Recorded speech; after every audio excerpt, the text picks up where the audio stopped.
So yun na nga, after 3 hours, eto na yung natira sa ulo ng pugo ko na nilagay ko sa mga superworm ko. Grabe guys, oh. Linis na linis. As in, buto na lang talaga yung makikita mo. Tapos yung dito sa may leeg niya. Ayun, oh. Ang galing. So, ang nilagay ko nga dito kanina is yung mga ulo ng mga pugo ko. Kasi nga, sabi ko maliit naman siya. At parang hindi naman masyado malaman. Kaya yun, nilagay ko na lang dito. Kaya sa itapan ko, ayan. So, sila yung nakinabang. Tsaka yung mga pakpak. Ayan, ito na lang yung natira. Tapos yung mga balong-balunan ng pugo, sinama ko na rin dito. Pinakain ko sa kanila.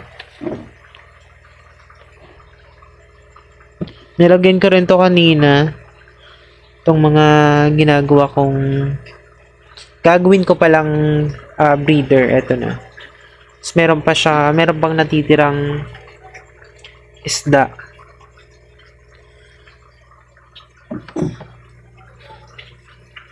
Yun.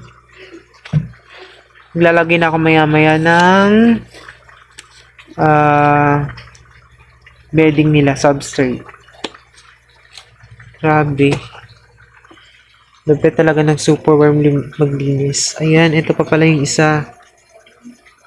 Ayan guys, oh. Buto na lang yung natira. Pati yung mga pakpak. Buto na lang yung natira. Pati yung sa may paa. Paa ng pugo. Ayan, oh. Medyo may tira pa. Grabe, ang galing. Amazing. Yun lang. Thank you for watching.